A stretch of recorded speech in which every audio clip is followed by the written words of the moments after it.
ಮಾಜಿ ಡಿಜಿಪಿ ಓಂ ಪ್ರಕಾಶ್ ಅವರ ಮರ್ಡರ್ ಪ್ರಕರಣಕ್ಕೆ ಸಂಬಂಧಪಟ್ಟಂತೆ ಮತ್ತಷ್ಟು ವಿಷಯಗಳು ಹೊರಬರ್ತಾ ಇದೆ. ಓಂ ಪ್ರಕಾಶ್ ಅವರ ತಂಗಿ ಸರಿತಾ ಅವರ ಜೊತೆಗೆ ಓಂ ಪ್ರಕಾಶ್ ಅವರ ಬಾಂಧವ್ಯ ಮಾದರಿಯಾಗಿತ್ತು. ಜೀವನದುದ್ದಕ್ಕೂ ಸವಾಲನ್ನ ಗಟ್ಟಿಯಾಗಿ ಎದುರಿಸಿದ್ರು ಓಂ ಪ್ರಕಾಶ್. ಅವರು ಸಂಕಷ್ಟದಲ್ಲಿದ್ದಾಗ ಅವರಿಗೆ ಬೆನ್ನೆಲುಬಾಗಿ ನಿಂತಿದ್ದು ತಂಗಿ. ಪತ್ನಿ ಪಲ್ಲವಿ ಕಿರುಕುಳಕ್ಕೆ ಬೇಸತ್ತು ಮಕ್ಕಳ ಬಗ್ಗೆ ಕಾಳಜಿಯನ್ನ ವಹಿಸ್ತಾ ಇದ್ರು ತಂಗಿ ಸರಿತಾ.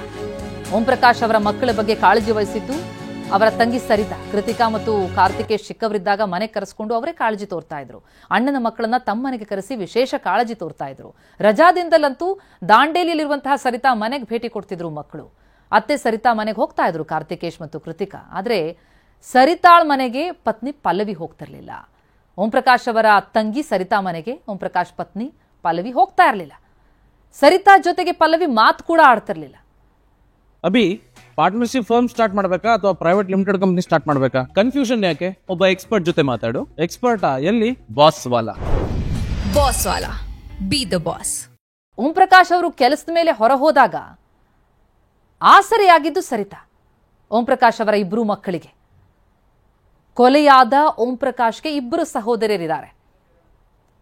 ಇಬ್ಬರು ತಂಗಿಯರದ್ದು ಕೂಡ ಒಂದೊಂದು ಸಮಸ್ಯೆ ಇದೆ. ಅಣ್ಣ ಸಂಕಷ್ಟದಲ್ಲಿದ್ದಾಗ ಪ್ರತಿ ಬಾರಿ ಬೆನ್ನೆಲುಬಾಗಿ ನಿಲ್ತಾ ಇದ್ದದ್ದು ಇದೇ ತಂಗಿ ಸರಿತಾ. ಆದರೆ ಸರಿತಾ ಜೊತೆ ಓಂ ಪ್ರಕಾಶ್ ಅವರ ಪತ್ನಿಗೆ ಆಗ ಬರ್ತಿರ್ಲಿಲ್ಲ, ಮಾತನಾಡ್ತಿರ್ಲಿಲ್ಲ, ಅವರ ಮನೆಗೆ ಹೋಗ್ತಿರ್ಲಿಲ್ಲ. ಜೊತೆಗೆ ಆಸ್ತಿ ವಿಚಾರದಲ್ಲೂ ಕೂಡ ಸರಿತಾ ಅವರಿಗೆ ಕೊಡೋದಕ್ಕೆ ಓಂ ಪ್ರಕಾಶ್ ಹೊರಟಿದ್ದಾರೆ ಅನ್ನೋದ್ರ ಬಗ್ಗೆ ಆಕ್ಷೇಪ ಇತ್ತು. ಸರಿತಾಗೆ ಒಳ್ಳೆ ನೌಕರಸ್ತಿ ಕೊಟ್ಟು ಮದುವೆ ಮಾಡಲಾಗಿತ್ತು. ಆದರೆ ಕೆಲ ವರ್ಷಗಳ ಬಳಿಕ ಸರಿತಾ ದಂಪತಿ ವಿಚ್ಛೇದನ ಪಡೆದಿರ್ತಾರೆ. ಮತ್ತೊಬ್ಬ ತಂಗಿಗೆ ಕೃಷಿಕನಿಗೆ ಕೊಟ್ಟು ಮದುವೆ ಮಾಡಿಕೊಟ್ಟಿರ್ತಾರೆ. ಆಕೆಗೆ 4 ಮಕ್ಕಳಿದ್ದಾರೆ. ಆದರೆ ಮನೆ ಆರ್ಥಿಕ ಪರಿಸ್ಥಿತಿ ಅಷ್ಟು ಸರಿ ಇರಲಿಲ್ಲ. ತಂಗಿ ಮಗಳ ವಿದ್ಯಾಭ್ಯಾಸಕ್ಕೆ ಆರ್ಥಿಕ ಸಹಾಯ ಮಾಡ್ತಾ ಇದ್ದದ್ದು ಕೊಲೆಯಾದ ಓಂ ಪ್ರಕಾಶ್. ಅವರು ತಂಗಿ ಮಕ್ಕಳಿಗೆ ಬಹಳ ಸಹಾಯ ಮಾಡ್ತಾ ಇದ್ರು. ಜೊತೆಗೆ ಮತ್ತೊಬ್ಬ ತಂಗಿಗೂ ಕೂಡ ಅವರು ಆಸರೆಯಾಗಿದ್ರು. ಆ ತಂಗಿ ಇವರ ಮಕ್ಕಳಿಗೂ ಕೂಡ ಆಸರೆಯಾಗಿದ್ರು.